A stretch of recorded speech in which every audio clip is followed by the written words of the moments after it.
Sesión. Aprovechando que está el senador Alamán y que reemplaza, aprovechando la presencia del senador Alamán para reemplazar al senador Galilea. Cuenta, señor secretario.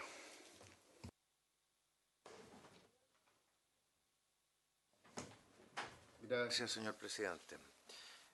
Corresponde informar de un mail del director vicepresidente de Achipi, el señor Manuel Correa, que fue dirigido también a todos los senadores miembros de la Comisión de Economía. Cuando él vino, en el marco de la discusión general de ese proyecto, anunció que iba a remitir indicaciones o proyectos de indicaciones por si es que a ustedes les interesaba hacer las suyas. Acá nosotros tenemos copias. En el proyecto sobre INAPI. El plazo vence mañana. ¿Y la Secretaría, perdón, presidente, las estudió o alcanzó a estudiarlas o no? Es que exactamente lo que ellos plantearon. Ya, Sí. y va en línea con lo que habíamos discutido nosotros. Sí. Entonces, a lo mejor, presidente, lo que podríamos hacer, si a usted le parece, que la Secretaría nos pudiera preparar las que van en línea con lo que nosotros hemos compartido como deseable y ver si las presentamos como indicaciones conjuntas. Comisiones sin papel. Sí, bueno, como esto vence mañana jueves, sí que también el gobierno los va a ver si la hace suya. Por eso, pero independiente de eso, si las Así podemos que nosotros, si van en la línea de lo que vemos. solamente ese correo llegó de H, pero llegó otro de un estudio jurídico. No lo hemos recibido. Sí.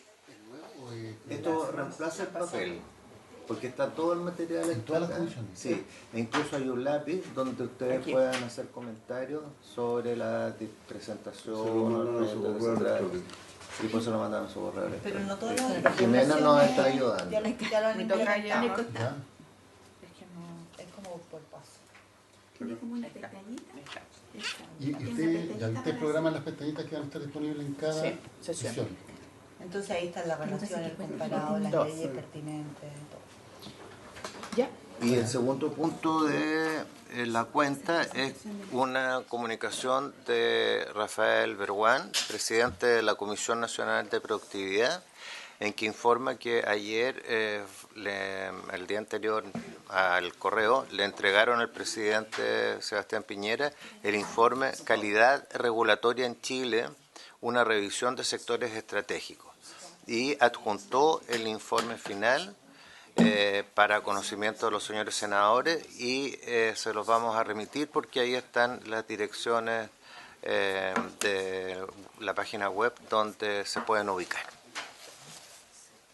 Eso es solamente, presidente. Bien, tenemos en tabla. Tenemos en tabla dos nuevos proyectos.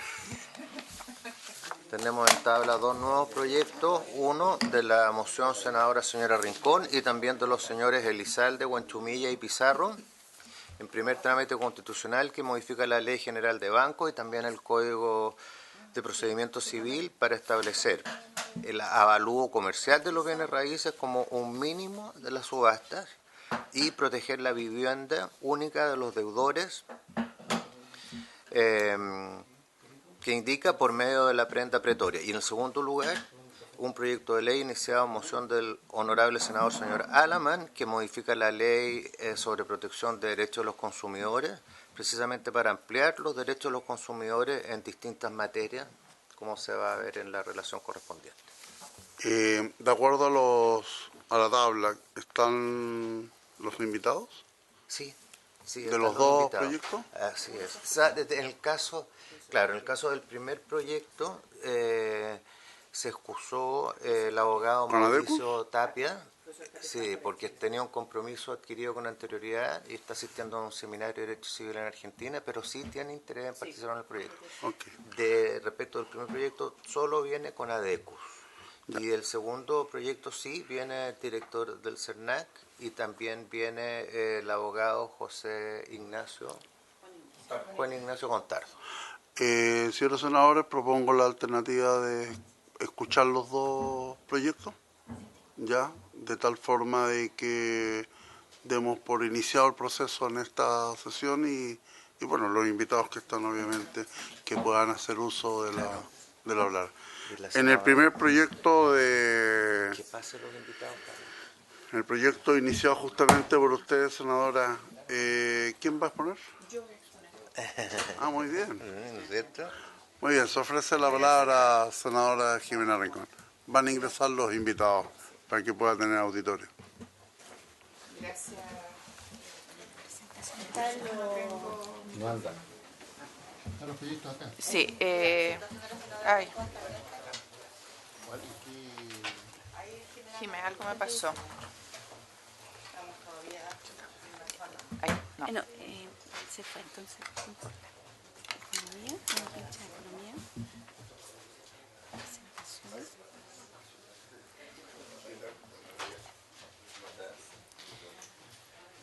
¿Cómo está? ¿Cómo está, presidente? ¿Tiene la lista de los invitados, presidente?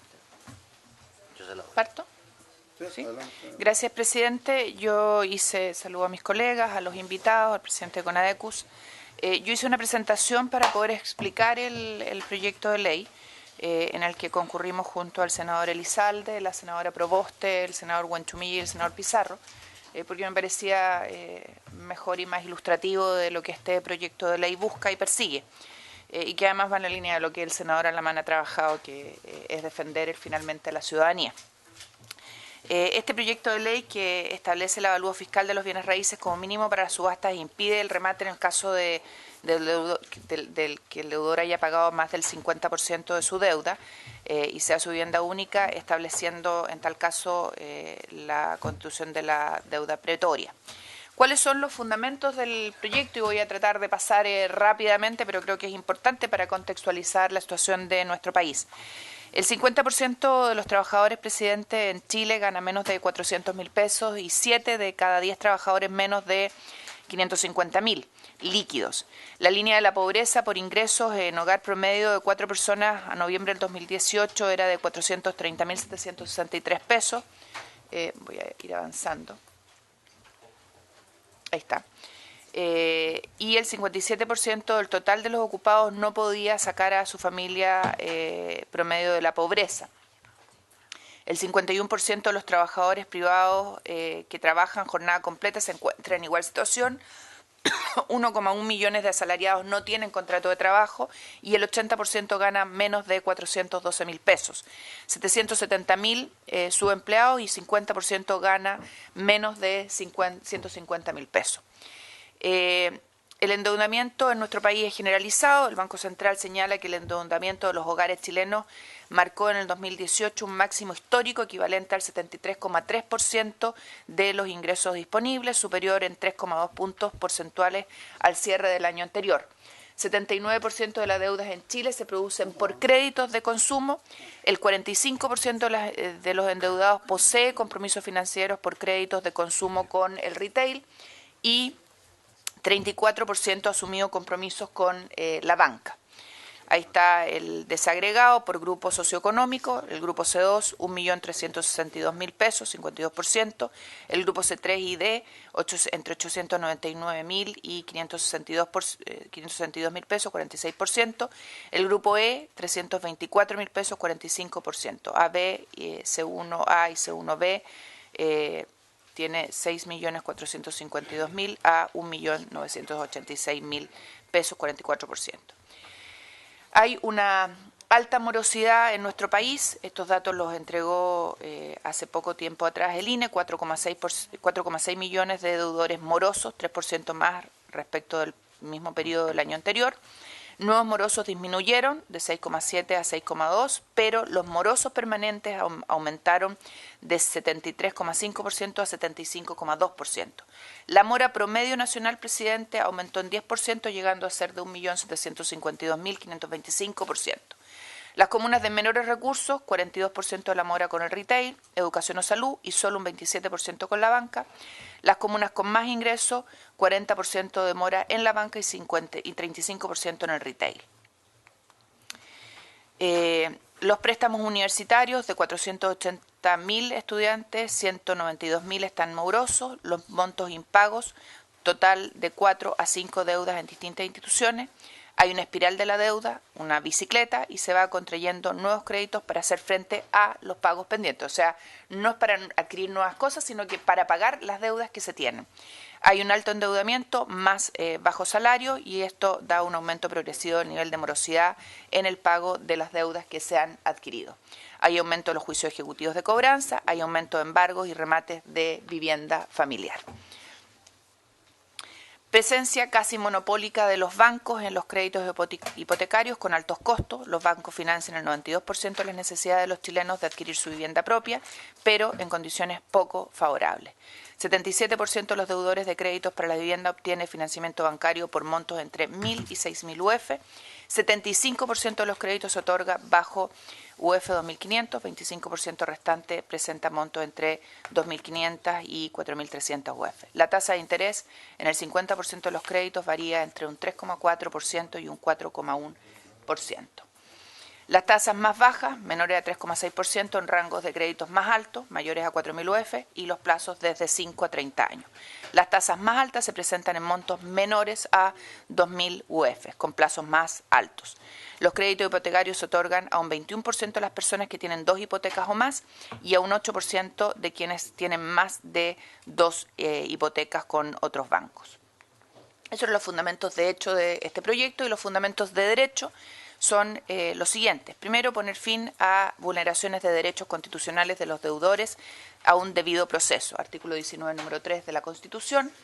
El juicio ejecutivo general regulado en los artículos 499 y siguientes del Código de Procedimiento Civil, y el juicio ejecutivo especial denominado juicio hipotecario, regulado por la Ley General de Bancos en su artículo 103 y siguientes. Consagran ciertas normas que van en favor de los acreedores, que resultan sin lugar a dudas desmedidas y abusivas frente a los deudores. El derecho constitucional a un debido proceso garantiza a todas las personas la igual protección de la ley en el ejercicio de sus derechos y las garantías de un procedimiento y una investigación racional y justa, y prescribe que corresponde al legislador establecer tales garantías. Y por eso estamos discutiendo este tema aquí. ¿Cuáles son las ideas matrices del proyecto? Primero, establecer condiciones racionales y justas en los juicios ejecutivos, generales e hipotecarios ante la posibilidad de que los deudores pierdan sus viviendas en juicios regulados en condiciones que afectan su derecho al debido proceso. Segundo, proteger a los hombres, mujeres y niños que componen las familias más pobres de la clase media de nuestro país, que se encuentran altamente endeudados, morosos, y a quienes se ha embargado su casa. Cuando uno recuerda los datos que yo di, los créditos más caros están en la gente más pobre, y el endeudamiento más largo está en la gente más pobre. Por lo tanto, este tema no es un tema irrelevante. Tanto derecho tiene el acreedor de cobrar lo que se le debe, que es algo que todos debiéramos obviamente proteger, como el deudor a que sus procesos sean ejecutivamente racionales y justos, vale decir que exista simetría entre quien debe y quien es acreedor. ¿Cuáles son los contenidos del proyecto? Primero, aumentar los plazos tanto para la contestación de la demanda como para la oposición a la ejecución.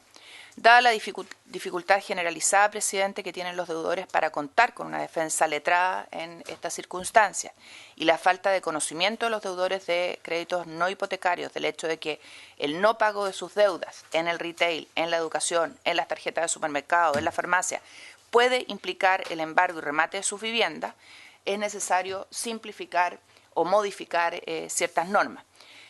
No voy a detallar, no voy a leer cada uno de los textos, pero hay modificaciones a nuestra legislación vigente que permite aumentar plazos de 4 días a 10 días, que se aumente a 15 días, 4 a 10, 10 a 15 y además de 5 a 20 días en la Ley General de Bancos.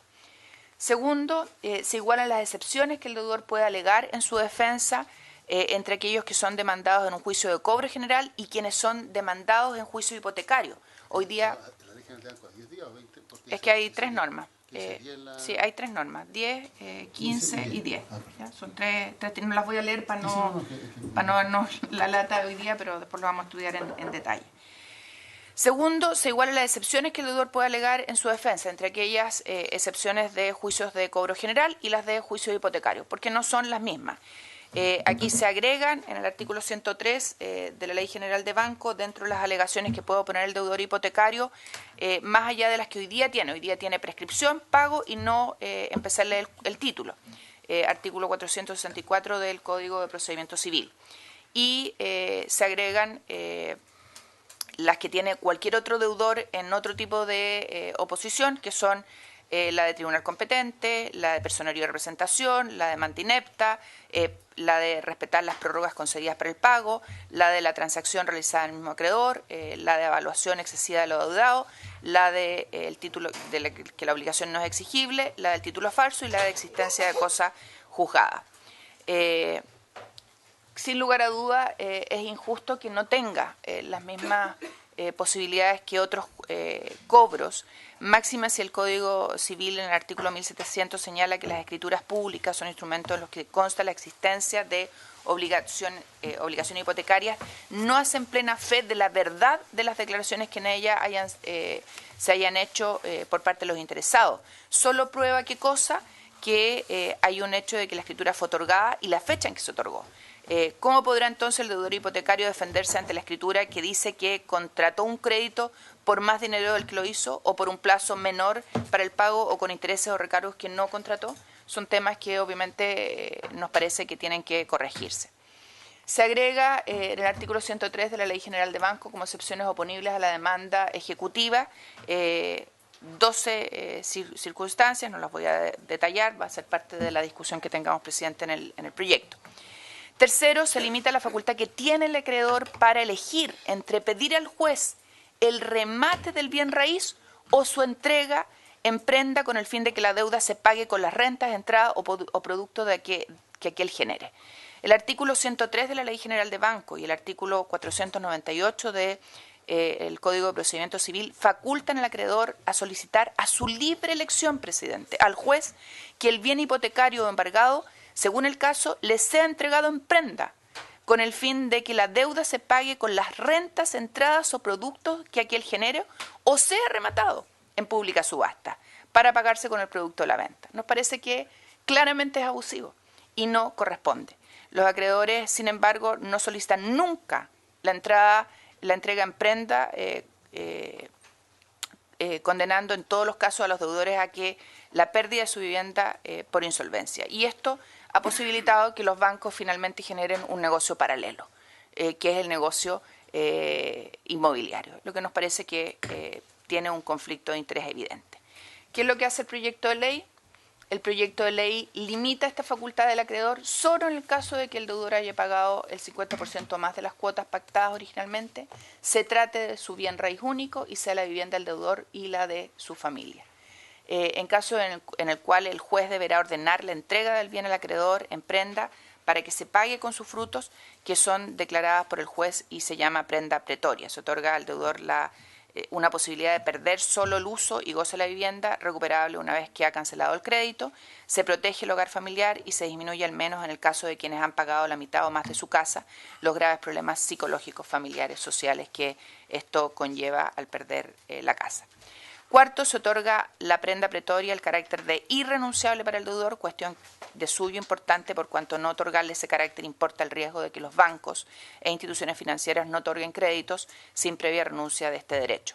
Sin perjuicio de lo señalado y en respeto a la autonomía de la voluntad, se permite que al deudor renunciar a la prenda pretoria solo una vez que ésta ha sido decretada por el tribunal, situación que obviamente hará con conocimiento de causa, revisando los antecedentes y en una situación de protección al deudor.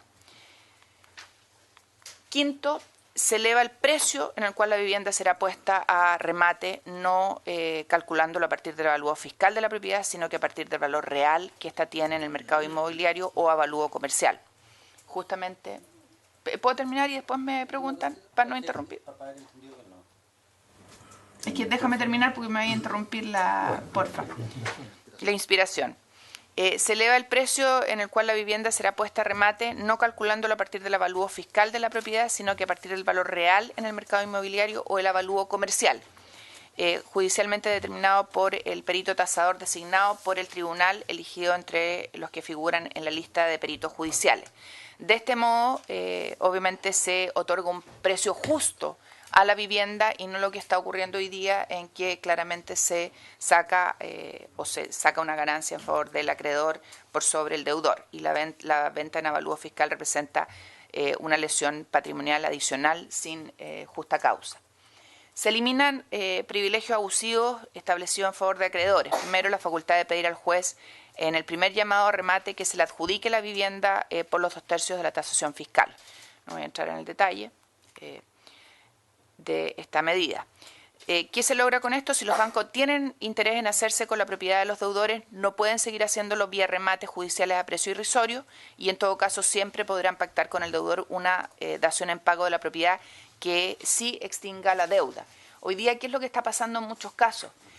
Hay una deuda, voy a poner un ejemplo simple, 100 millones, el avalúo fiscal de la propiedad es de 50, se adjudica en 2/3 de ese valor, el deudor pierde la casa y además queda con deuda, lo que obviamente es absolutamente abusivo para su posición. Y no tiene ninguna posibilidad de sacarla a remate o venta por el valor comercial, lo que evidentemente es un desmedro para su posición y genera este conflicto de interés con el banco, que genera un negocio absolutamente paralelo. A eso, presidente, podríamos agregar otros temas que vamos a presentar en otro proyecto de ley, al que voy a invitar obviamente a mis colegas, porque creo que tiene que ver con esto, cómo vamos nivelando la cancha para los consumidores, que va en la línea de lo que entiendo el senador Alamán va a presentar.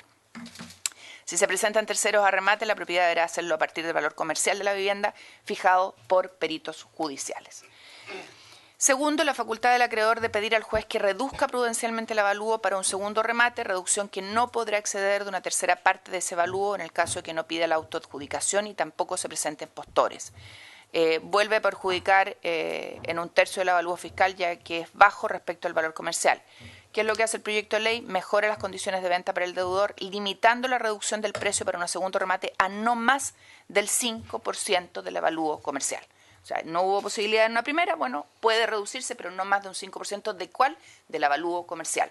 ¿Quién lo fijó? Los peritos, no el banco en este caso. Tercero, la facultad del acreedor de solicitar que se ponga en remate la propiedad por tercera vez al precio que el tribunal designe. En este caso, el proyecto de ley mejora las condiciones de venta para el deudor, limitando la facultad de reducción del juez en un máximo del 10% del avalúo comercial. O sea, nuevamente vamos mirando el precio comercial. Cuarto, la facultad, esta vez del deudor, de pedir al juez que se ponga en remate su vivienda sin mínimo de posturas, en el caso que el acreedor no opte por el remate, sino que pida que se le entregue en prenda.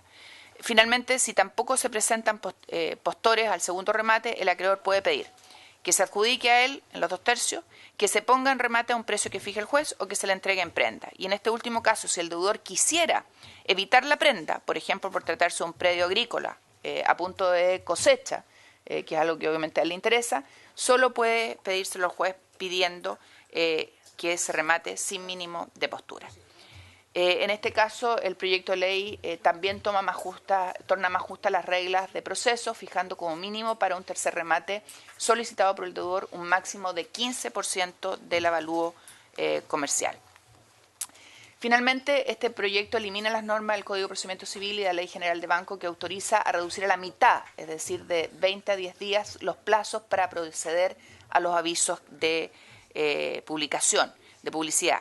Ello atenta contra la debida publicidad del segundo y tercer remate y, por ende, contra la posibilidad de que aparezcan más postores, que haya más interesados y disminuya la posibilidad de mejor precio para el deudor.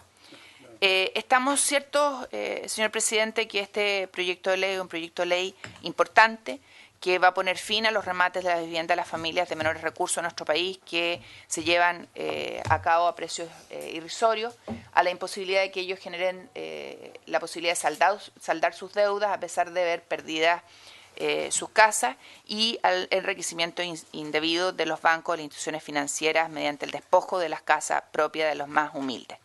Creemos que es una mínima protección que se debe brindar en un escenario donde hay bajos sueldos y alto endeudamiento de nuestras familias. Eso es, presidente.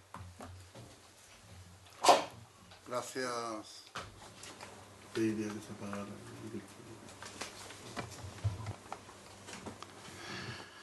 Bien, se ha presentado el proyecto de ley.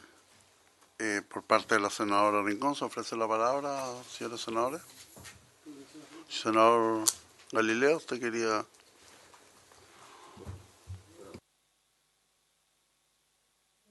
Tenía una duda. Pregúntame la duda y la... Déjame encontrar de nuevo. ¿La duda de cuál es la duda? ¿Cuál es la duda? Bueno, a lo mejor yo la expliqué mal. La duda, No, ¿cuál es la duda? nunca explicamos, pero déjame encontrar el...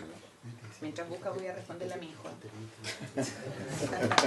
Eso sí que es prioridad, así que... Que me está llamando, me está respondiendo. No, te llama para decir que te estaba viendo la tele, que estaba muy bueno.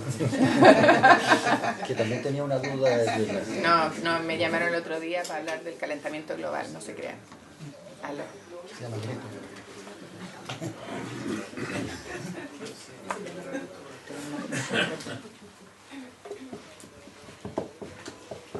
Oiga, yo aprovecho, como estamos hablando, que le demos un aplauso por cumpleaños, esta cumpleaños, su asesora. Muy feliz cumpleaños.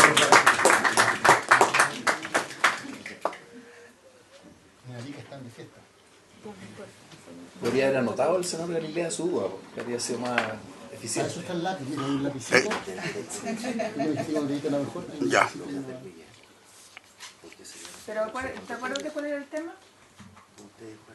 Ahora vamos a tener esta discusión, Sí. no te preocupes. Para que pueda exponer Mientras el ve panorama, la porque duda, está con otro cliente y tiene que irse, creo.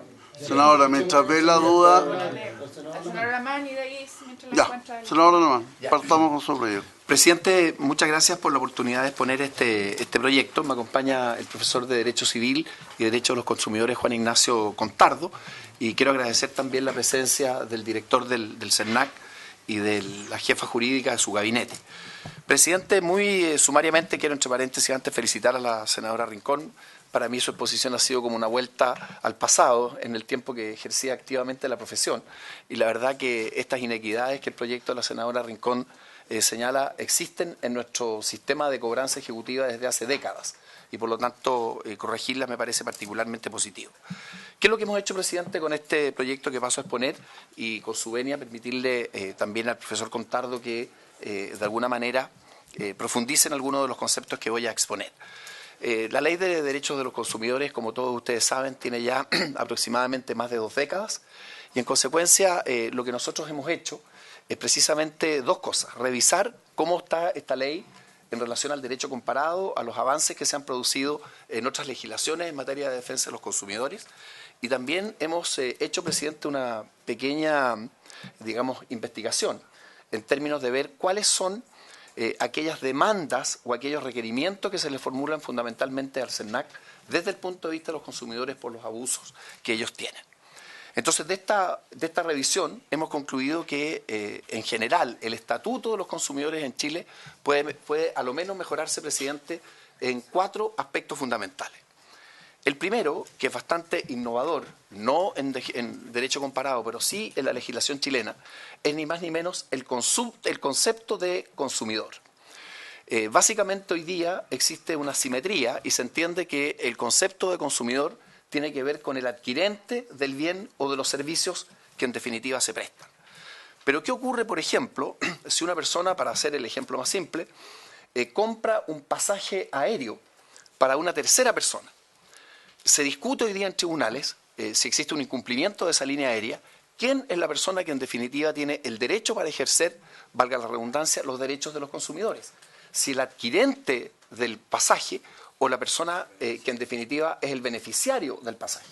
Entonces lo que estamos haciendo es ponerle a tono nuestra legislación con lo que es la legislación en derecho comparado, ni más ni menos que ampliando el concepto del consumidor no solamente al adquirente, sino al definitiva al beneficiario final.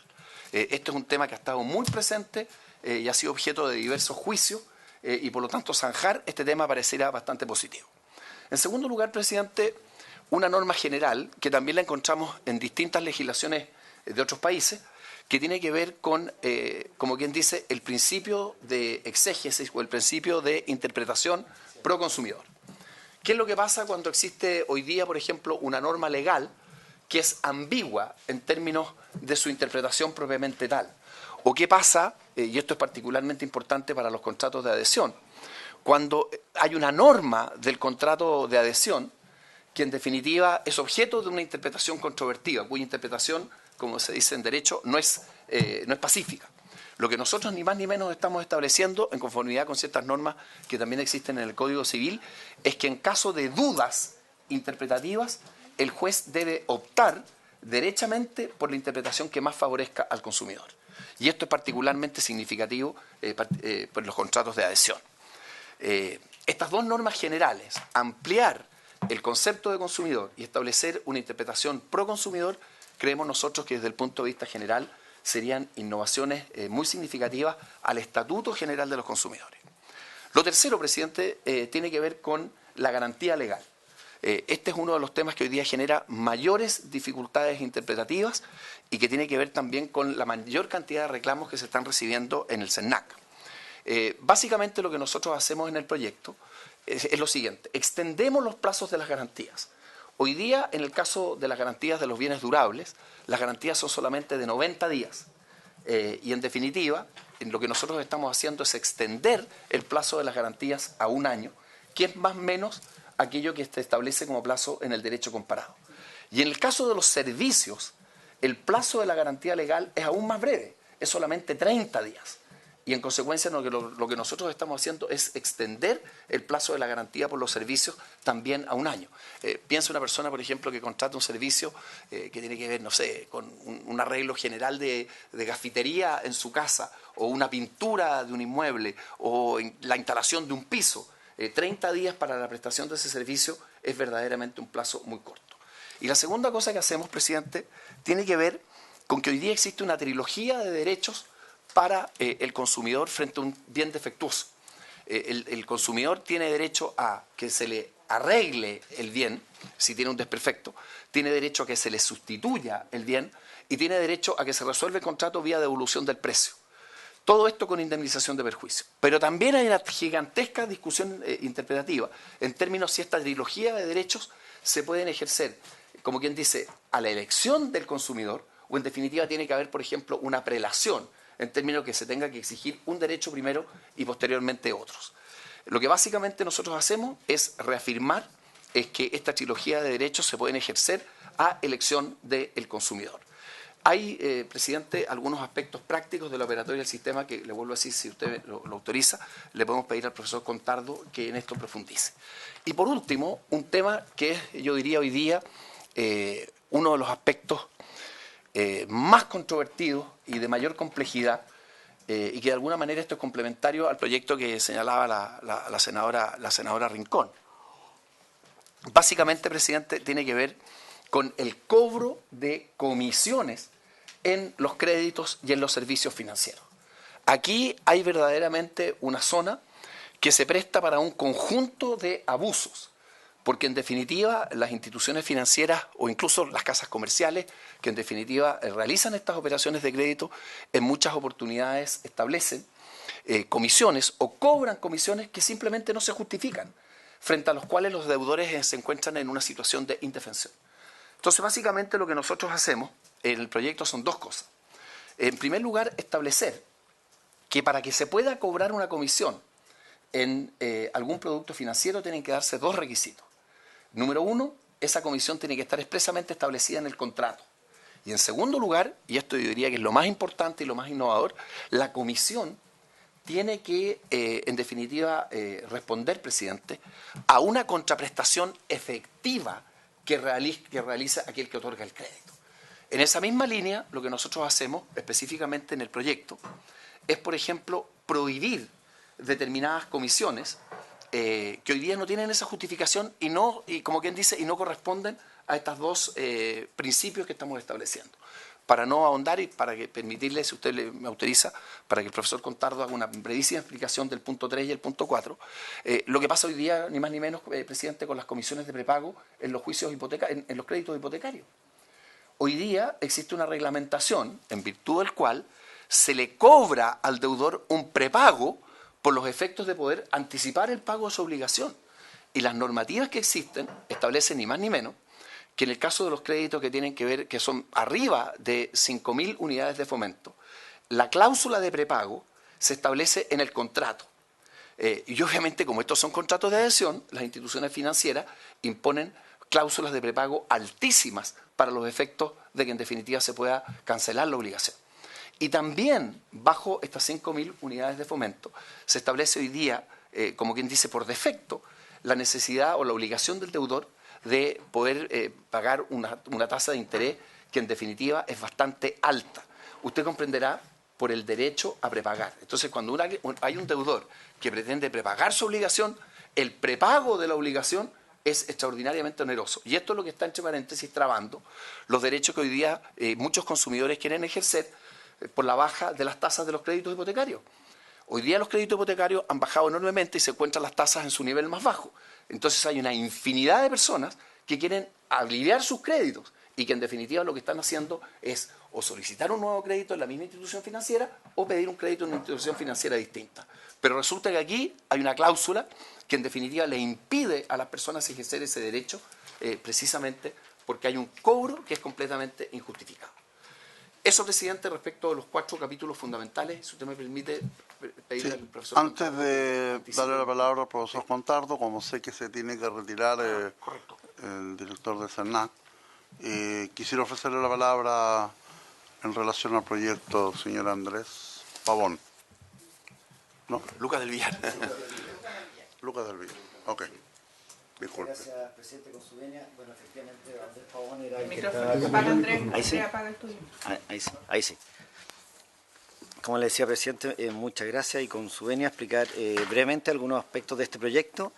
Me acompaña Carolina Durán, que es la jefa jurídica de gabinete del CERNAC, que probablemente se va a quedar si es que hay alguna duda en relación a esta breve presentación. Lo cierto es que nosotros como Servicio Nacional del Consumidor y quienes de acuerdo al mandato legal tenemos que velar por el respeto a los derechos de los consumidores, lo que realizamos es la ejecución de una política pública que viene diseñada de parte del Ministerio de Economía, en el caso del CERNAC. Sin embargo, en nuestro quehacer hemos visto algunas brechas en el estándar de cumplimiento de los derechos de los consumidores en relación a sistemas comparados o particularidades de nuestro ordenamiento jurídico en relación a este ámbito de protección de los derechos de los consumidores. En relación a los ejes del proyecto, que va a ser los términos generales que me voy a referir, luego algunas breves menciones a cada uno de estos ejes, para terminar con una muy breve conclusión en relación a cuál es nuestro parecer respecto a este proyecto. Voy a iniciar señalando que los ejes del proyecto están encaminados en la ampliación del ámbito de aplicación del concepto de consumidor en la Ley de Protección de los Derechos de los Consumidores. En segundo término, lo cual efectivamente existe algunos brechas en cuanto a los estándares internacionales sobre todo y la efectiva protección de estos derechos en determinadas circunstancias que voy a pasar a analizar brevemente.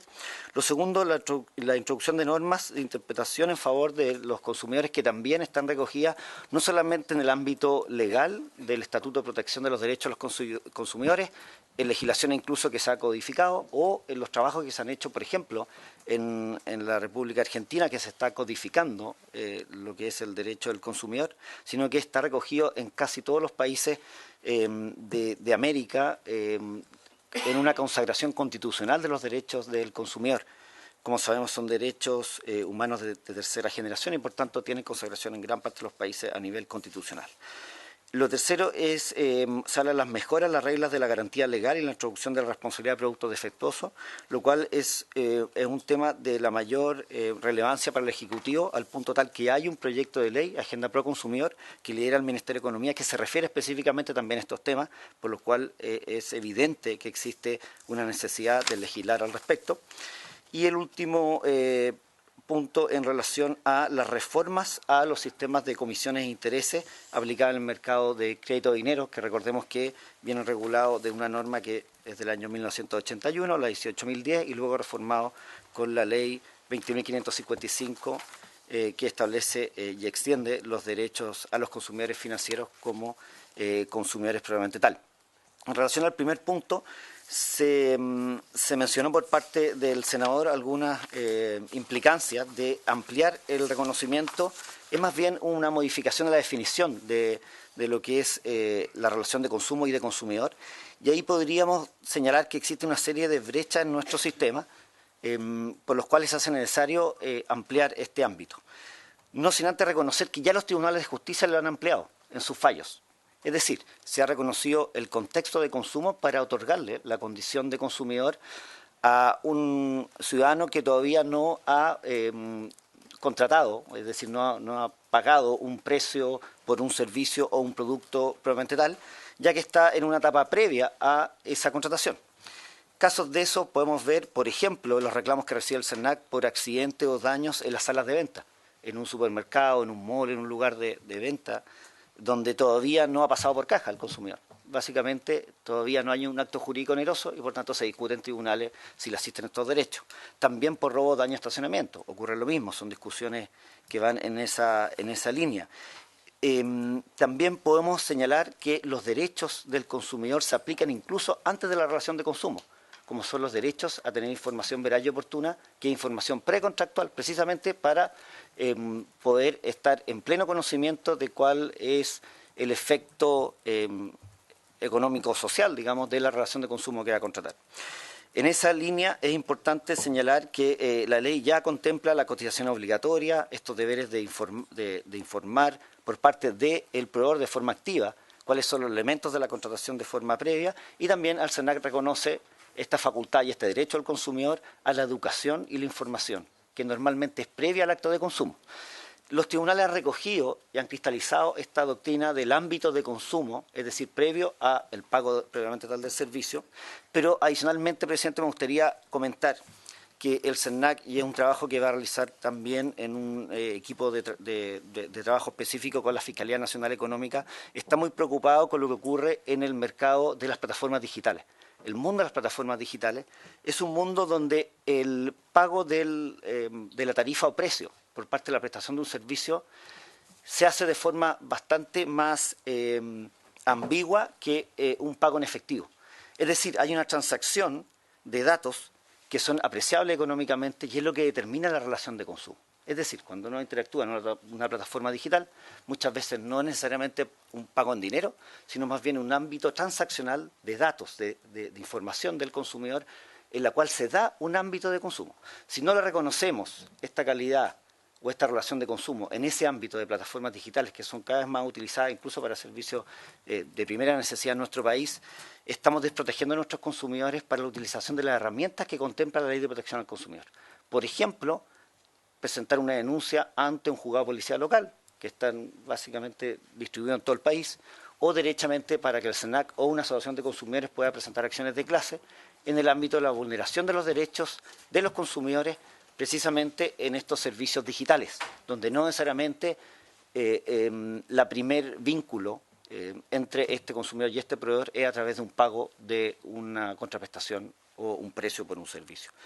Eso no está recogido en el mensaje, pero entendemos que también es una inquietud del CERNAC y con esto cierro este punto.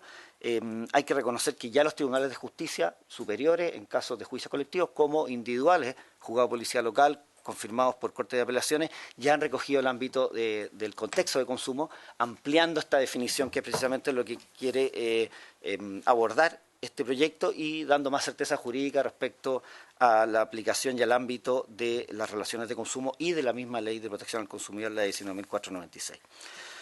Bueno, en segundo término, como les señalaba, hay distintas disposiciones que se incorporan en relación a lo que es la garantía legal, artículo 21 principalmente, que, como señalaba, esto es una inquietud del Ejecutivo. Ya el Ministerio de Economía está trabajando en un proyecto de ley, la Agenda Pro Consumidor, en lo cual se abordan algunas de las temáticas que ya están recogidas en este proyecto.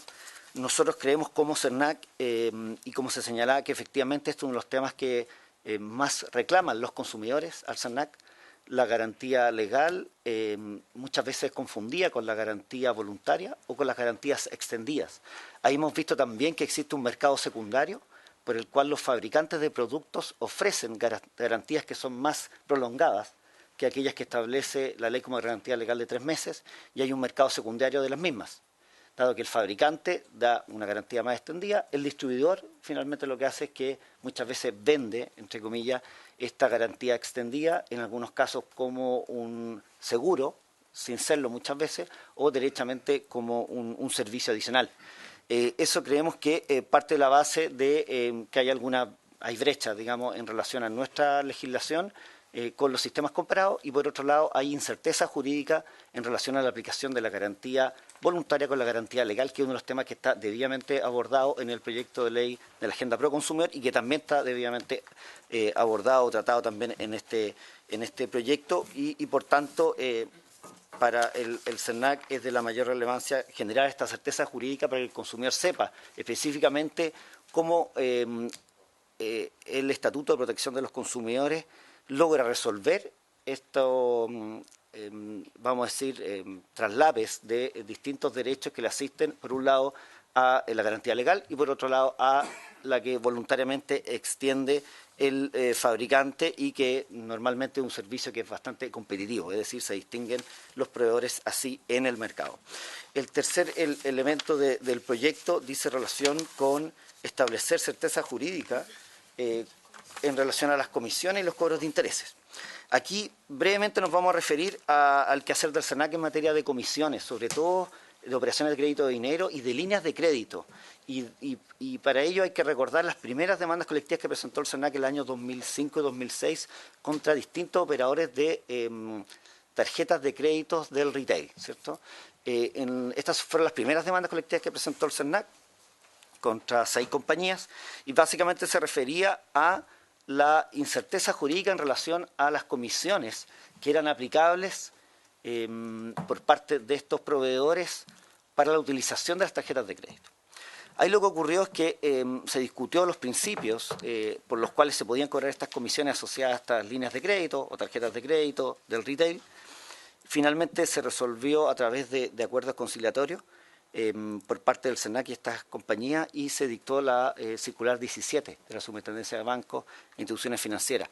Esta circular 17 venía a regir algunos aspectos básicos de qué tipo de comisiones se permitían cobrar y cuáles no, y de qué forma estas se podían modificar.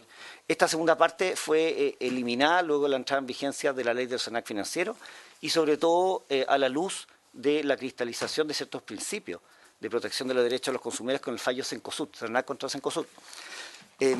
Por tanto, creemos que a partir de esa derogación efectivamente existe una incerteza jurídica en relación a la regulación de las comisiones asociadas a este tipo de operaciones de crédito de dinero o líneas de crédito o tarjetas del retail o también de cualquier emisor, digamos, financiero, al punto que el CERNAC tiene distintos juicios colectivos en los cuales se están discutiendo la procedencia o no de este tipo de comisiones.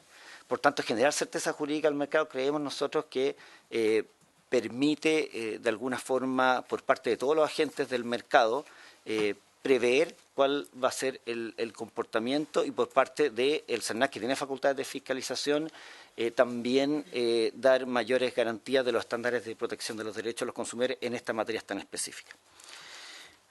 Por último, también se habla de mejora a las reglas de la garantía legal, también se refiere a la introducción de normas de interpretación en favor del consumidor. Esta norma en favor de interpretación de los derechos de los consumidores hay que tenerlos en 2 ámbitos. Uno, que son normas interpretativas de la Ley de Protección de los Derechos de los Consumidores o la normativa que establezca derechos de protección de los consumidores en normativas especiales, leyes especiales. Eso está recogido en los sistemas comparados. En nuestro ordenamiento jurídico ha sido recogido expresamente por la Corte Suprema, Excelentísima Corte Suprema de Justicia, en distintos fallos, principalmente juicios colectivos presentados por el CERNAC, se ha recogido por la doctrina nacional, como les decía, está inspirado en principios y en doctrina también de sistemas comparados, y creemos que va en la línea de un derecho, como les decía, un derecho humano de tercera generación, que es de orden público económico, que es de interés social y por tanto que efectivamente al momento de interpretar la norma se tiene que visualizar en virtud del principio de supremacía de la realidad cuáles son los intereses de los consumidores que se pretenden proteger con esa determinada disposición. No hacerlo de esa forma es un despropósito en relación al Estatuto Protector de los Derechos de los Consumidores. Y en segundo término, presidente, como señalaba y con esto termino, es que también es necesario establecer normas para que la interpretación de los contratos de adhesión, ya estamos hablando de los contratos donde hay un predisponente, que es una empresa, y un adherente, que es un consumidor final, existan también disposiciones complementarias o al menos subsidiarias para efectivamente entender que la intención de los contratantes iba en beneficio o al menos en un sentido protector de los intereses de los derechos de los consumidores. Señor presidente, eso ya está recogido en el Código Civil de Bello, en el artículo 1566. 1566 establece expresamente esa norma. Y lo establece en forma bastante clara el Código Civil de Bello. Ahora, ha sido recogido por algunos tribunales de justicia, pero sería el ideal que quede recogido adicionalmente para los contratos de adhesión de consumo que están reglados en el artículo 16 siguiente de la ley 19.496 en la ley de protección al consumidor. Es decir, los tribunales lo han interpretado, es decir, está en nuestro Código Civil, pero sería bueno también que esta norma tenga una referencia directa en la Ley de Protección de los Derechos de los Consumidores. Eso es lo que quería comentar al respecto. Muchas gracias, presidente.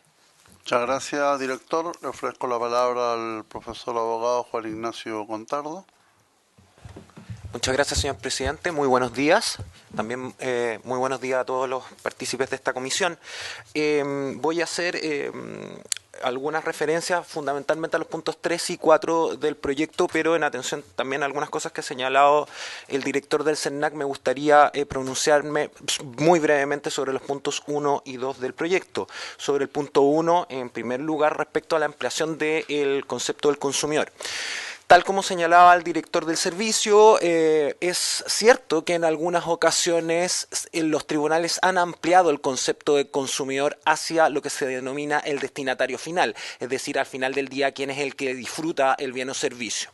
Sin embargo, esta aceptación no es generalizada por los tribunales, no sucede en todos los casos, y además constituye una de las excusas más habituales de los proveedores en los juicios de protección al consumidor. Esta es la razón por la cual hay que zanjar definitivamente la discusión a partir de la aprobación de este proyecto, me parece, señor presidente. En segundo lugar, en función de este proyecto, la ampliación del concepto de consumidor le otorga más coherencia a la ley de protección a los derechos de los consumidores. Tal como señalaba el director del CERNAC, en algunos aspectos de la ley precisamente se aplican a consumidores que no adquieren bienes o servicios. Pensemos, por ejemplo, la normativa sobre publicidad. La publicidad está precisamente dirigida a consumidores que no han adquirido bienes o servicios. De hecho, está dirigida para que adquieran bienes o servicios. Por esta razón, la ampliación del concepto consumidor le da una coherencia más integral a la ley. También desde este punto de vista, ya en relación con el proyecto, es importante la ampliación del concepto de consumidor, toda vez que las reformas a la garantía legal y la introducción de los productos defectuosos hacen necesaria la ampliación del concepto de consumidor. Es decir, si se hubiera reformado la garantía legal o se introducen los productos defectuosos sin ampliar el ámbito de aplicación de la ley a los destinatarios finales, la verdad es que la reforma no tendría ningún sentido. Y por lo tanto, desde ese punto de vista estructural de la ley se hace necesario ampliar el concepto de consumidor hacia el destinatario final. En segundo lugar, respecto al segundo punto, las normas interpretativas a favor del consumidor. Es cierto que el Código Civil regula una norma a favor de la persona que no redacta el texto del proyecto, pero resulta especialmente conveniente aclararlo en la Ley de Protección a los Derechos de los Consumidores, como lo señalaba también el señor director, pero hay que aclarar que el proyecto tiene también una norma especial sobre la materia que dice relación sobre las cláusulas que son contradictorias. Las cláusulas contradictorias de un contrato por adhesión. Cuando hay un contrato por adhesión que tiene cláusulas contradictorias, el intérprete debe suprimir aquella cláusula que sea más desfavorable al consumidor y dejar la anterior. Por lo tanto, no es solamente el establecimiento de una cláusula o de una norma de interpretación a favor del proveedor, sino también hay otras normas que ayudan a la inteligencia de los contratos por adhesión. Paso ahora sí al punto central que se nos ha solicitado participar, que es el tema de la garantía legal y la introducción de los productos defectuosos en la legislación nacional. La garantía legal, o cuando hablamos de la garantía legal, nos estamos refiriendo a aquellos productos o servicios que la doctrina llama inidóneos, es decir, aquellos productos que nos sirven para su uso natural. Estamos pensando, por ejemplo, en la adquisición de una plancha que no plancha. De ese tipo de productos o servicios estamos hablando. No estamos hablando de los productos que técnicamente se le llaman defectuosos, que son aquellos que producen daño a la persona o bienes del consumidor. Por ejemplo, la plancha que quema al consumidor. Tratándose de productos inidóneos, en Chile ha regido desde el año 94, desde la introducción de la Ley de Protección a los Derechos de los Consumidores, la garantía legal que tiene múltiples defectos de redacción. Y esto ha entrampado la aplicación de la garantía legal, lo que ha sido denunciado no solamente por la doctrina, sino también por los autores nacionales que se han dedicado al tema en múltiples materias. El proyecto de ley a mí me parece que de manera inteligente lo que hace es lo siguiente. En primer lugar, toma la normativa vigente que ya hay experiencia en su aplicación y la reordena. Es decir, no se está acá haciendo algo totalmente nuevo, sino se aplica la experiencia nacional, lo bueno que hay se mantiene y se le realizan algunas correcciones.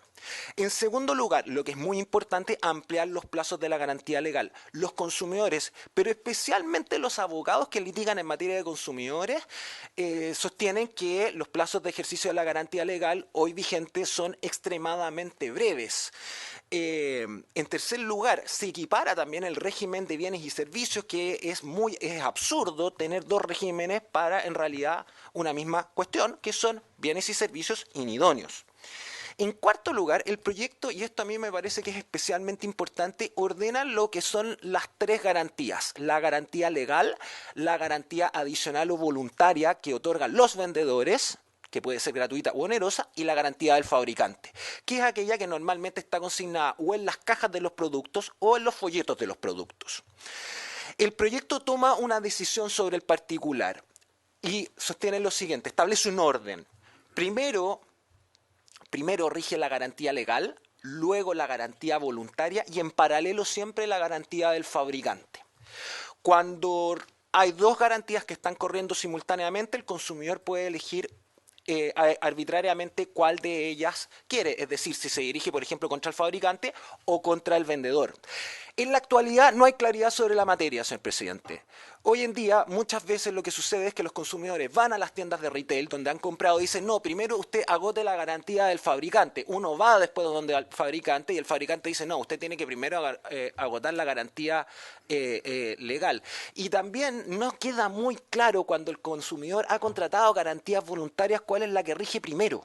Si es que rige primero la garantía voluntaria o rige primero la garantía legal y cuál es nuevamente su relación con la garantía del fabricante. Sobre esto en realidad hay un desorden y en la jurisprudencia también. Por lo tanto, el proyecto ha tomado acá una definición que es ordenar las garantías de una manera que está pensada en relación a cuáles son los riesgos que debe afrontar cada partícipe del mercado. En primer lugar, en el caso de los vendedores se obligan en virtud de la garantía legal que está establecida. Pero los fabricantes no se les puede obligar a algo más de lo que voluntariamente establecen en sus productos. Esa es la razón por la cual estas garantías corren en paralelo y parece ser, a mi modo de ver, una solución sensata. Ahora, además de esto, se garantiza, y esto también es importante, tal como lo destacaba el senador Alamán, la libertad de elección en los remedios o en los derechos de la garantía legal.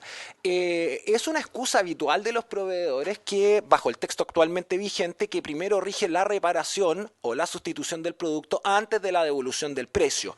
Pero los tribunales no siempre lo han entendido así.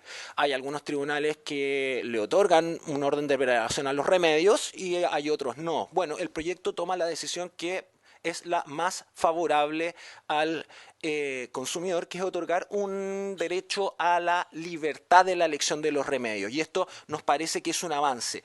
Esta misma situación ha sido también contemplado a propósito de los servicios, de tal manera que bienes y servicios hoy en día tendrán la misma protección. Cosa que no sucede en la práctica. El consumidor de servicios está más desprotegido que el consumidor de los bienes, cosa que no es aceptable en la sociedad actual, toda vez que, descontado el cobre, el 70% de la economía son servicios.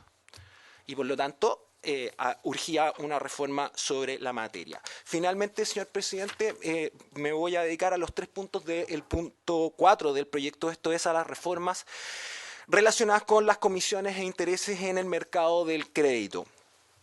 El primer punto al cual se refiere el proyecto son la prohibición de dobles comisiones. Podríamos resumirlo de esa manera. Es decir, bancos e instituciones crediticias o que otorgan créditos cobran 2 veces por un mismo servicio, y eso es lo que se trata de prohibir en este proyecto. Ejemplos hay muchos, pero solamente colocaré uno muy sencillo. Comisión de mantención de tarjeta de crédito. La comisión de por mantención de tarjeta de crédito significa que a mí me están cobrando por usar mi tarjeta de crédito. Entonces, la pregunta que uno buenamente se puede hacer, ¿por qué me van a cobrar por el uso de mi tarjeta de crédito en un cajero automático? Si yo saco dinero de ese cajero automático, ¿por qué me van a cobrar una comisión adicional? Y si es una tarjeta internacional, ¿por qué hay un cobro especial por compras en el extranjero o por avance en el extranjero cuando ya se está cobrando por el uso de esa tarjeta, ya sea nacional o internacional según corresponda? Los ejemplos que existen en toda la banca y además en las empresas de retail sobre la materia son vastos. Se establecen en los contratos y son extremadamente evidentes que se trata de dobles cobros. Lo que trata de evitar el proyecto es que precisamente se prohíban estos dobles cobros y además asegurar la devolución de estos cobros al consumidor. Lo que le ha pasado a CERNAC es que CERNAC ha ganado juicios sobre la materia y los proveedores no terminan devolviendo las comisiones excesivamente cobradas, señor presidente. Y esto es un avance que hace este proyecto. En segundo lugar, relativo a la comisión de prepago. En lo relación a la comisión de prepago, esta está regulada en la ley 18.010, como se indicaba anteriormente. A diferencia del proyecto Pro Consumidor, el proyecto Pro Consumidor lo que trata de hacer es permitir el pago anticipado para todo tipo de deudas, sean inferiores a 5.000 UF o superiores a 5.000 UF. Pero solamente para los créditos que contraen los consumidores, lo que hace tremendamente difícil la aplicación de esa propuesta del Ejecutivo, señor presidente, porque los bancos no tienen cómo saber al final del día quiénes son consumidores y quiénes no, por la aplicación de esa norma, artículo 17 al Estatuto PYME. Por lo tanto, los bancos en la banca de empresas no tienen cómo distinguir quién es una pequeña, quién es una mediana y quién es una gran empresa. Por lo tanto, lo que hace este proyecto es derechamente hacer las cosas más sencillas y es derogar para todos los efectos la comisión de prepago. Es una operación bastante más sencilla, bastante más simple y bastante más efectiva, y esa es la razón por la cual en el proyecto la modificación no está en la Ley de Protección al Consumidor y sí está en la Ley 18.010 sobre operaciones de crédito de dinero. Por último, señor presidente, y con esto voy terminando, el proyecto intenta prohibir los intereses que se cobran en los periodos de gracia que se otorgan en los créditos. Muchos créditos establecen, usted tiene, por ejemplo, para pagar hasta el día 5, pero yo le voy a dar a usted un periodo de gracia. Usted va a poder pagar del día 6 al día 15 del mes. Si el consumidor está impago en el en el día 16, lo que hacen las casas comerciales y los bancos es cobrar todo el interés que se generó desde el comienzo, desconociendo el propio plazo de gracia que establece el acreedor, en este caso, el otorgante del crédito. Los plazos de gracia, por definición, son voluntarios, son gracias que otorga una de las partes, por lo tanto, no, por su propia naturaleza, no pueden generar intereses. Esta mala práctica que hacen las entidades debe ser radicada, creo yo, señor presidente, y por esa razón me parece que el proyecto va en la senda correcta. Muchas gracias. Gracias. Le quiero ofrecer ahora la palabra para que se refiera a los dos proyectos, porque Conadecus ha sido invitado a los dos proyectos, su presidente, señor Hernán Calderón. Tiene la palabra. Muchas gracias, señor presidente. Gracias a los señores senadores por la invitación. Nos vamos a referir al mismo proyecto. No lo coloquemos. No lo voy a hacer acá abajo. Ya, perfecto. Sí, sí. El otro primero, para continuar para no interrumpir la discusión el otro, que se está llevando. porque están en dos. ¿Y qué tiene la senadora Rincón? Ah, no, está el otro. Aquí está. ¿A ese? ¿Protegerla? Sí. Ahí está. Sí, vamos a partir por el... Sí, el senador Alamán. Pero está... Es que va... Es que el otro... No.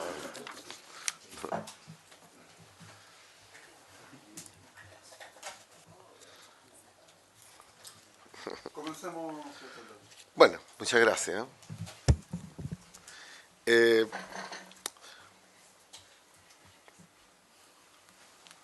Bueno, con respecto a este proyecto, a nosotros nos pareció de que tiene importantes avances con respecto a materias que en la ley del consumidor, en principio algunas no abordadas y en otras no clarificadas. Sin embargo, igual creo que hay que tomar en cuenta algunos énfasis que tendríamos que manifestar. Con respecto a la definición del tema de consumidor y de usuario, creo que está bien, tenemos que clarificar porque la verdad que siempre queda confuso. A veces nosotros siempre hemos discutido de que en muchos casos los pymes son consumidores finales.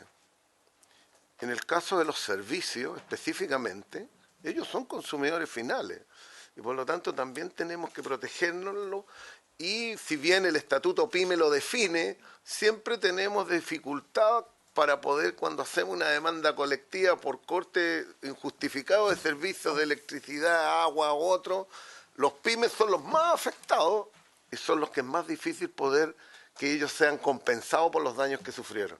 Por lo tanto, ahí yo creo que hay que ponerle un énfasis cómo podemos hacer que los pymes queden incorporados derechamente y explícitamente ahí dentro de esto, que son los que normalmente está fallando en nuestro ordenamiento.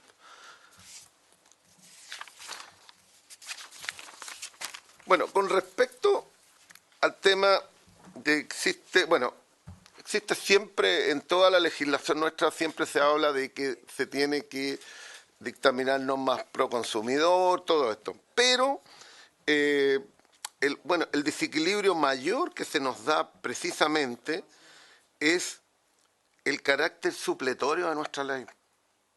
La ley del consumidor es una ley supletoria, en que se aplica en lo que no esté considerado en una ley especial. Y en consecuencia, ahí tenemos un desequilibrio que es el mayor desequilibrio que se produce hoy día en la aplicación de la ley del consumidor, la supletoriedad de la ley. Yo aquí, hace poco, vine a la Comisión de Obras Públicas, donde hay una modificación que se hace a la ley sanitaria. Fíjese que la única actividad con ley especial que no está regulada la compensación a los consumidores es la ley sanitaria. Por eso hoy día se va a aplicar la nueva modificación a la ley de las 10 veces. Por eso se puede aplicar. Pero aquí tenemos una ley que se está tramitando en que se reduce a 5. Bueno, yo no sé, si es lo mismo que aprobaron los mismos senadores, hoy día están legislando para que sea la mitad, pero que pase a la ley sanitaria. Por lo tanto, no se puede aplicar la ley del consumidor. La supletoriedad de la ley. Entonces, yo creo que aquí, senador Alamán, disculpe que me dirija a usted, yo creo que aquí está la oportunidad de poder terminar con este desequilibrio en la aplicación de la ley. Terminar con la supletoriedad de la ley del consumidor. Porque eso es lo que nos dificulta, por ejemplo, en todo el ámbito de los servicios, incluso bancos, ISAPRE, AFP, todas son leyes especiales. Por eso nosotros no podemos actuar. Entonces, eso es una de las mayores dificultades. Eso es un tema que a nosotros nos gustaría que pudiéramos hacer un cambio. En las cláusulas abusivas, por definición, la ley las declara nulas, por definición. Por lo tanto, para nosotros eso no está en discusión. Sin embargo, nuevamente empieza esto de las leyes especiales, porque al momento de aplicar cláusulas abusivas a servicios que tienen leyes especiales, tenemos dificultades. Siempre tenemos esa dificultad. Y por lo tanto, ahí es donde nosotros siempre estamos pidiendo un cambio de fondo en esto. En el tema de las comisiones, la verdad es que yo comparto plenamente esto. El tema de las comisiones, pagamos 2 o 3 veces comisiones que realmente no tienen ninguna justificación. Las comisiones que se aplican, además, sin ninguna regulación con relación al crédito de cuánto es lo que va a subir la comisión. No, el director del CERNAC se refirió justamente al caso Cencosud, donde el alza de la comisión fue de un 115% unilateralmente. ¿Y qué justificaba esa alza? Voy a referirme a un caso, 2 demandas colectivas. Caso Cencosud, caso Banco Estado. Una comisión inexistente en el contrato con Banco Estado sube, se aplica, no se había aplicado nunca. Banco Estado la aplica, la sube un 400% de un año a otro. De 2.500 la sube a casi 13.000 pesos anuales, unilateralmente. Bueno, una comisión que no estaba ni siquiera en el contrato, o sea, era un cobro indebido, ni siquiera era una alza injustificada, no, indebido. Entonces, cuando surge esta situación nos encontramos en que durante más de 7, en el caso de Banco Estado 9 años y en el caso de Cencosud 7 años que duró la tramitación de las demandas, no pudimos hacer ninguna demanda más porque una circular de la superintendencia declaró de que, dentro de otras cosas, que el silencio era aceptación ante una alza de comisión. Circular 17. Que producto del fallo de la Corte Suprema se tuvo que derogar. Pero después de ¿cuánto? 7 años después.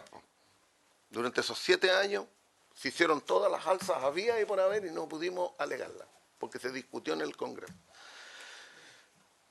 Lo de la supletoriedad de la ley, también con el director del CERNAC fuimos al Tribunal Constitucional, porque Aguas Andinas, en este caso, alegaba que no se aplicaba la ley del consumidor por los cortes de suministro de agua del año 2012-2013. Afortunadamente, el Tribunal Constitucional nos encontró la razón, que sí se aplicaba la ley, pero es producto única y exclusivamente porque en la ley sanitaria no está considerada la compensación. Nada más. Si estuviera considerada la compensación, no podríamos estar aplicando las 10 veces de Osorno. Tendríamos que aplicar la de la ley y la empresa haría la devolución por lo que está estipulado en la ley, como el caso eléctrico, que más o menos en la ecuación resultan 4 veces. Si llegáramos a tener un corte eléctrico y alegáramos las 10 veces, les aseguro, no nos va a dar los tribunales porque la ley lo tiene establecido. Supletoriedad de la ley. Por lo tanto, ahí hay temas que nosotros tenemos que irlos resolviendo para poder hacerlo más aplicable nuestra propia ley. Con respecto al tema de la garantía, completamente de acuerdo. La verdad es que estamos fuera de los estándares internacionales. 3 meses no es nada. Es más, hay un proyecto de ley que está en tramitación que es por los bienes durables. Porque aquí estamos hablando de un tipo de bienes. Pero ¿qué pasa con los bienes durables?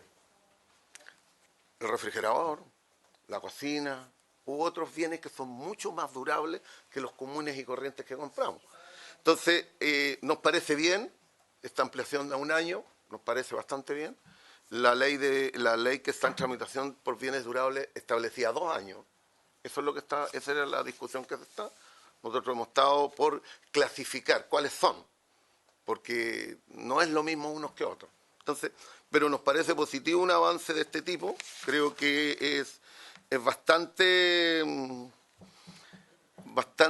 relevante, porque la verdad que 3 meses al final no da ni una posibilidad. Muchas veces hoy día tenemos un problema con la obsolescencia y ese es el gran tema. Es el gran tema la obsolescencia programada que tienen los productos, porque hoy día vienen programados. No es que el producto no pueda seguir funcionando, simplemente que está programado para que deje de funcionar nomás. Esto pasa, por ejemplo, principalmente en algunos tipos como impresoras, donde después de ciertos ciclos dice que no puede seguir, queda inmediatamente fuera de uso. Bueno, aunque existe software, usted lo coloca y vuelve a seguir funcionando en el mismo periodo otra vez. existe la otra parte. Pero eso. Con respecto a las garantías extendidas, la garantía legal, la garantía extendida y la garantía del fabricante. La verdad que desde nuestro punto de vista, la garantía extendida es un verdadero robo, porque nunca se usa. Nunca se usa la garantía extendida. Si yo puedo tomar una garantía extendida y el proveedor que me dio la garantía extendida me va a mandar el servicio a la garantía del proveedor, no usa, si él no tiene. Es la misma, están cruzadas entre las dos y en los mismos plazos muchas veces. Porque hoy día yo compro un refrigerador y la garantía me dan incluso hasta 5 años, 3 años. Y en consecuencia, una garantía extendida, yo le pago a los proveedores esta garantía, una garantía extendida, pero cuando tiene alguna falla, ¿qué es lo que hace? Ocupa la garantía del fabricante. O sea, pagué por nada, cuando el fabricante ya me la dio. Y por lo tanto, él, claro, me puso las condiciones.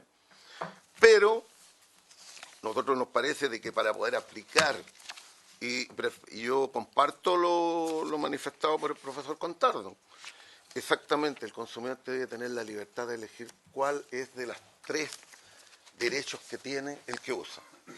Si dentro del plazo quiere utilizar el cambio, la reparación o la devolución, es voluntad de él. Por lo tanto, yo eso les quiero manifestar de que nosotros estamos completamente de acuerdo en esta parte. Igual nos Don pasa Hernán, ¿será posible ahora pasar al segundo proyecto? Porque nos va quedando, nos pilla el... Ya, en el del... Aquí este es el segundo proyecto. En este nosotros queremos manifestarles de que vamos a hablar de nuestra experiencia un poco más directa de lo que... Yo fui dirigente de los deudores hipotecarios en los años 80. Después de la crisis del 80, la crisis económica, quizás la crisis más importante que tuvo la ciudadanía en Chile fue el remate de sus viviendas.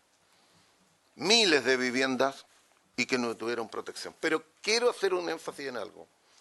Nosotros tuvimos una política en que el Estado fue el que tuvo políticas habitacionales que iban directamente para que los ciudadanos de menores recursos tuvieran una vivienda. Porque el principal patrimonio que tiene una familia es la vivienda.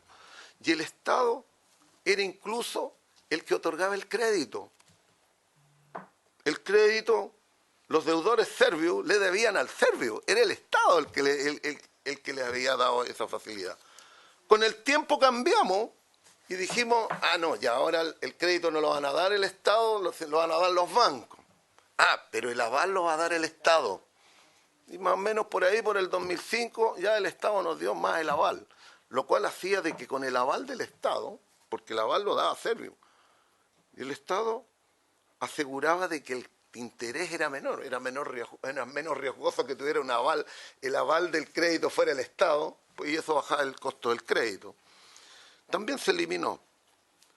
Bueno, después de la crisis de los 80, una de las cosas que facilitó de que las miles de personas que sufrieron todos los embates de esa crisis económica, deudores de Servio, más de 250.000 deudores que habían en ese momento, en virtud de que las deudas eran del Estado, se pudieron condonar y se pudo regularizar. Más de 200, me acuerdo, yo fui parte de esa mesa donde el presidente Elwin en la primera etapa, más de 100.000 personas pudieron regularizar y con un pago mínimo quedaron con su propiedad completa y sin deuda. Y después hicimos el otro trámite que llegáramos a 250.000 Y después hicimos otro tema, cómo resolvíamos a los que tenían propiedades que eran de asociaciones de ahorro y préstamo, que se había privatizado sus deudas, se pasaron a la banca, eran impagables, donde estaban incluidas las Fuerzas Armadas. Muchos dirigentes de los deudores habitacionales eran miembros de las Fuerzas Armadas, que en forma anónima apoyaban el movimiento.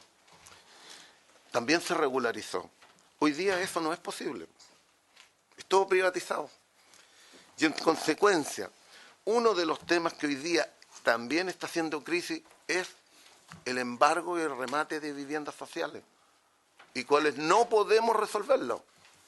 ¿Tenemos instrumentos? Muy pocos.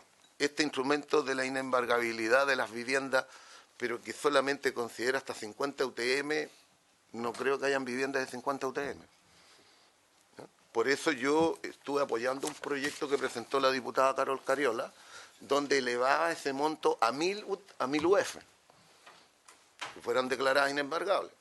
¿Hay que colocar condiciones? Sí, claro que hay que colocar condiciones. Vivienda única, que no puede ser, tiene que ser habitada por los titulares, tiene que ser vivienda social, muchas condiciones para que pudiera hacerlo, para que no se transforme tampoco en abusivo. No vamos a hacerlo. Pero creo que uno de los mayores problemas que tenemos, y yo creo que el proyecto aborda un montón de temas que van facilitando para que esto no suceda. Esto de colocar el límite que ya sea 50% ya de la deuda cancelada nos parece positivo. Había otro proyecto que consideraba 70%. Sí, pero yo creo que un 50% prácticamente ya pagó la vivienda. Lo demás es puros intereses. Son puros intereses lo demás. Por lo tanto, ¿cómo lo va a seguir pagando el resto que salda? Ese es el tema. Nosotros queremos hacer un énfasis en esto, y creo que pedirle a la senadora Rincón y a los patrocinadores de este proyecto, de que un mecanismo que tienen los consumidores para poder negociar la liquidación de esa deuda en buenas condiciones y después poder no quedar con deuda pendiente, hay mecanismos, pero tenemos que regular algunas cosas en las cuales yo creo que tenemos que meterle mano. La ley de insolvencia y reemprendimiento. Las viviendas sociales hoy día se pueden rematar por ahí, con créditos de consumo, a veces ínfimos, porque la ley de insolvencia tiene vacíos que tenemos que regularlos con urgencia para que realmente sea operativa. Esa ley ha sido un fracaso. Es un fracaso, porque está hecha pro acreedor, no pro consumidor. ¿Cuáles son las dificultades que tiene esa ley? Primero, tiene una aberración: no considerar a las personas que reciben honorarios, porque si han emitido una boleta en los últimos 24 meses, no pueden acogerse. Los considera como empresa. O sea, todas las personas que trabajan a honorario en el país y que han emitido boletas en los últimos 24 meses no pueden acogerse a esta ley. Esa es la primera rectificación que tenemos que hacer. Lo segundo, una ley que no tiene entrada pero no salida. Explico. En esta ley, una persona tiene que tener 2 cuotas morosas por más de 90 días. ¿Y la cláusula de aceleración cuándo se aplica? La puedo aplicar a los 15 días, al mes si quiero. Y como no acepta que tenga juicios en trámite, no puede acogerse. Primera rectificación. ¿Qué es lo que impide que una persona que tenga una demanda en curso no pueda acogerse? Ninguna. En nuestros países se puede acoger con demanda en curso. Tercer tema que está ahí. Cuando la persona se acoge, tiene que declarar todas las deudas que tiene, todo lo que tiene, los acreedores y las deudas que tiene, pero además tiene que declarar todo su patrimonio. Y antes de entrar a la oficina de renegociación, el acreedor conoce el patrimonio. ¿Cuál es el problema que tiene? En que si el acreedor no acepta la renegociación, la ley lo obliga a la liquidación de su patrimonio. Y no puede salir.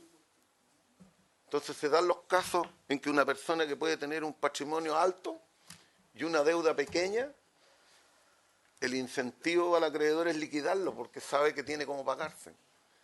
Entonces es una ley que está hecha para el que no tiene patrimonio, porque el que no tiene patrimonio, cuando entra a la negociación, el acreedor no tiene otra salida que negociar. No tiene otra.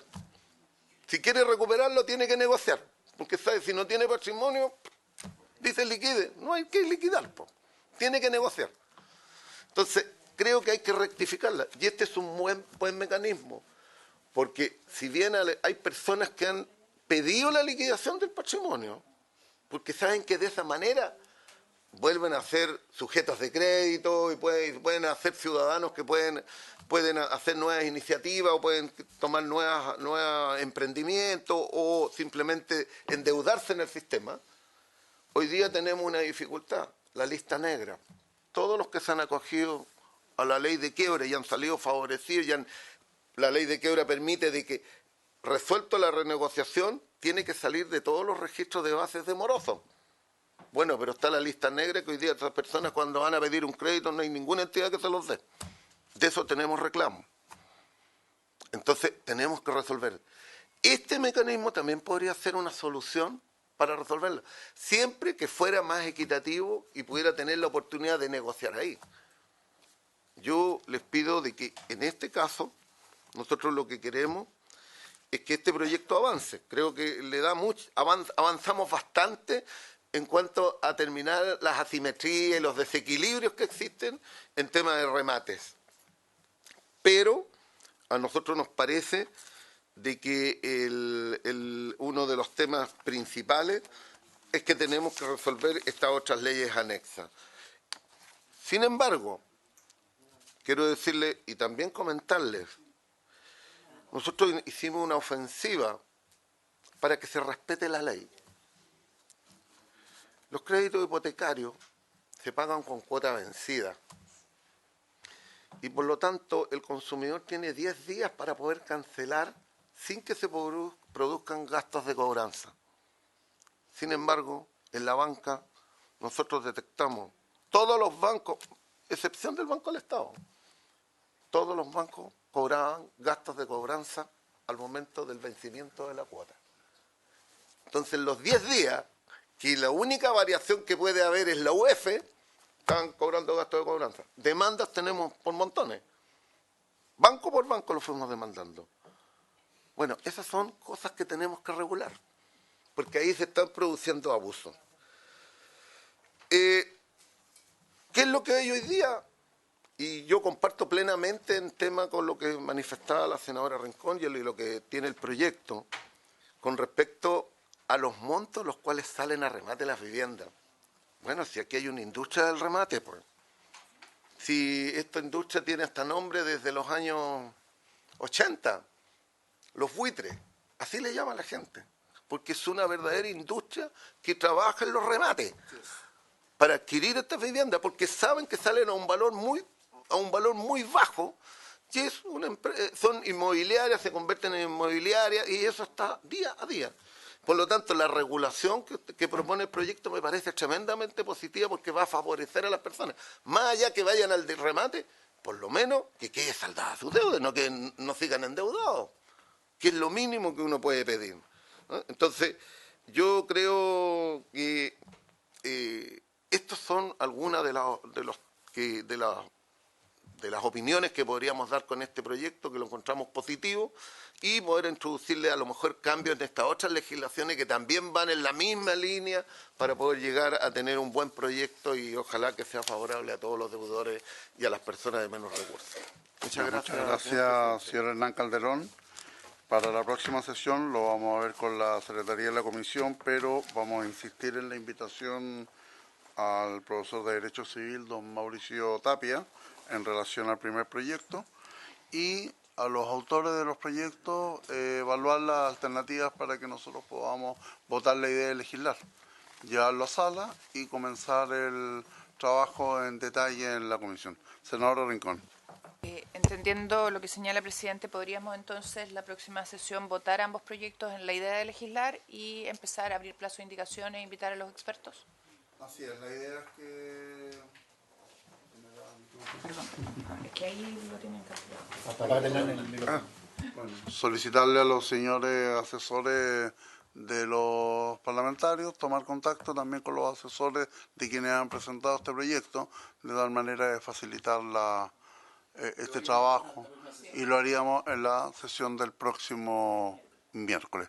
Habiéndose cumplido el objeto de la sesión, se levanta. Gracias.